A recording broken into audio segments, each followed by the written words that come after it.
सभी का आज के इस दिलचस्प विश्लेषण में स्वागत है। गणित अक्सर हमें केवल संख्याओं का एक उलझा हुआ जाल लगता है, लेकिन आज के इस विश्लेषण में हम एक बेहद मजेदार और क्लासिक पहेली को सुलझाने वाले हैं।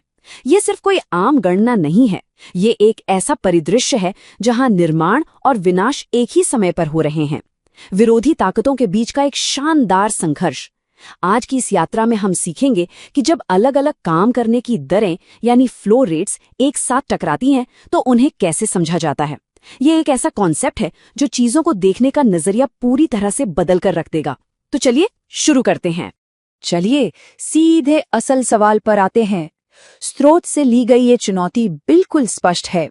नल ए एक टंकी को 10 घंटे में भर सकता है, नल बी इसे 20 घंटे में भर सकता है और नल सी भरी हुई टंकी को 60 घंटे में खाली कर सकता है। अगर तीनों नल एक साथ खोल दिए जाएं तो टंकी भरने में कितना समय लगेगा?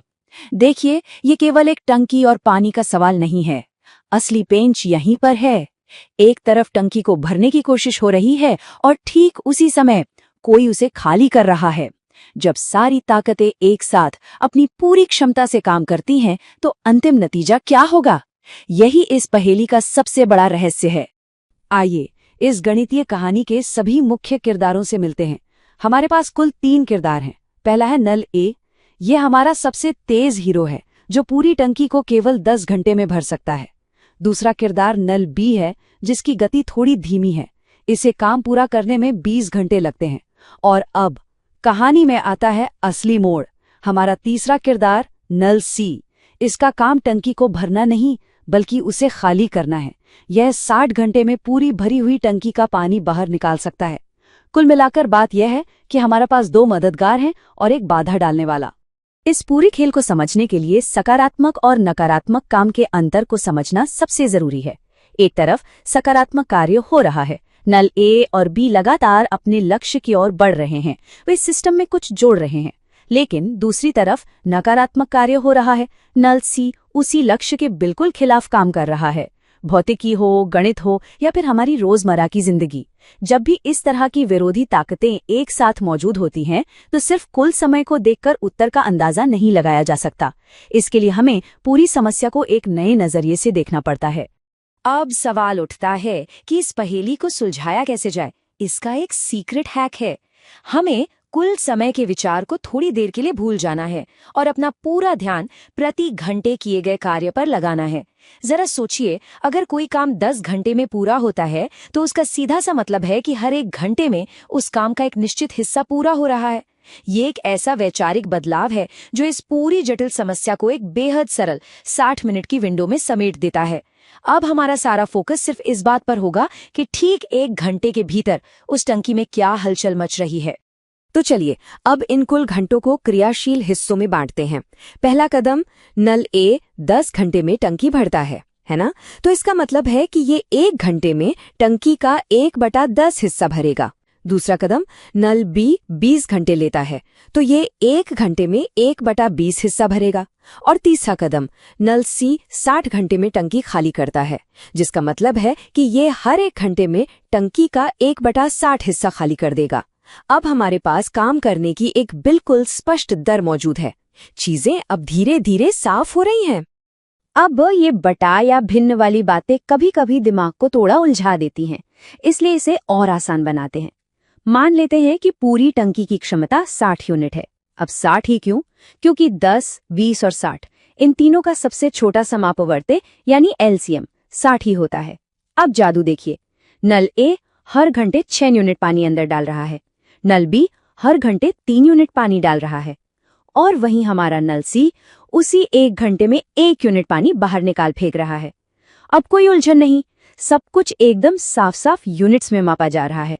और अब वो रोमांचक पल आ गया है जब तीनों वाल्व एक साथ खोल दिए जाते हैं। ये इस पूरी प्रक्रिया का क्लाइमैक्स है। सकारात्मक और नकारात्मक ताकतें सीधे आपस में टकरा रही हैं। हमारा समीकरण कुछ इस तरह बनता है, 1/10 धन 1/20 ऋण 1/60। एक तरफ निर्माण हो रहा है तो दूसरी तरफ थोड़ा थोड़ा विनाश। जब ये सभी नल एक साथ खुलेंगे तो क्या होगा? क्या भरने की रफ्तार इतनी तेज होगी कि वो पानी बाहर निकलने की गति को मात दे सके? चलिए पता लगाते हैं। इस समीकरण को हम किसी तिजोरी के कोड की तरह चरण दर चरण सुलझाएंगे। हमने आधार 60 मान लिया है, तो तस्वीर बिल्कुल साफ है। नल ए का योगदान 6 यूनिट है। इसमें नल बी का 3 यूनिट जोड़ा जाता है। दोनों मिलकर बन गए 9 यूनिट। लेकिन रुकिए, ठीक उसी समय नल सी 1 यूनिट पानी वापस बाहर निकाल लेता है, तो 9 में से 1 गया, बची हमारी शुद्ध कमाई।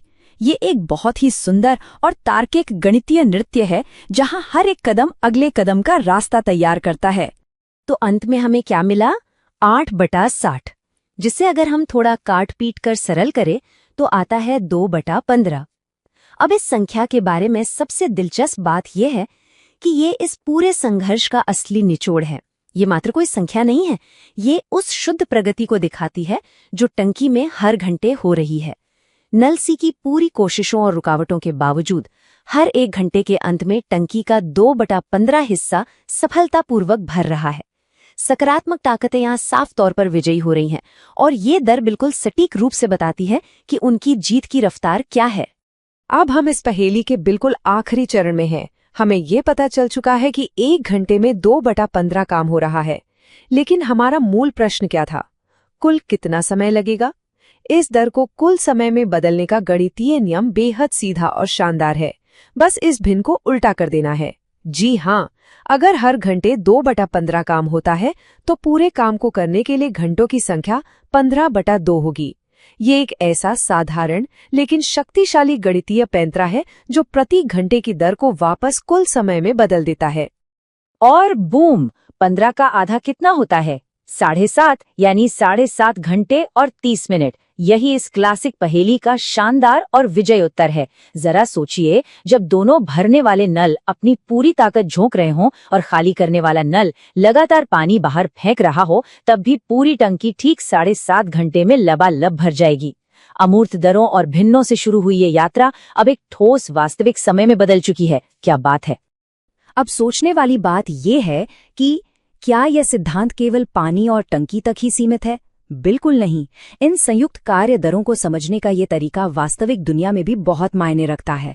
व्यापार की दक्षता हो, किसी प्रोजेक्ट की समय सीमा हो, या फिर हमारी वित्तीय आय और व्यय का हिसाब, हर जगह यही लॉजिक काम आता है। जब एक टीम किसी प्रोजेक्ट को आगे बढ़ा रही हो और कोई दूसरी बाधा उसे पीछे खींच रही हो, तो बिल्कुल इसी तरह की गणना से वास्तविक प्रगति का पता लगाया जा सकता है। इस मूल तर्क को समझने का मतलब है कि अब किसी भी विरोधी ताकत वाले परिदृश्य का सटीक मूल्यांकन किया जा सकता है।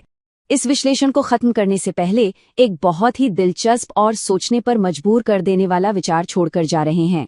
हमने जो कुछ भी सीखा, चलिए उसे एक असंभव से लगने वाले परिदृश्य पर परख कर देखते हैं। मान लीजिए इस टंकी में एक चौथा नल जोड़ दिया जाए, एक ऐसा सुपरविलन नल जो पूरी टंकी को केवल 5 घंटे में खाली कर सकता हो। 5 घंटे में खाली करने का मतलब है कि हर घंटे टंकी का 1/5 हिस्सा, यानी 12 यूनिट पानी बाहर निकलना। तो क्या अब ये टंकी कभी भर पाएगी? क्या निर्माण की ताकत इस नए और विशाल विनाश की गति को पार कर पाएगी?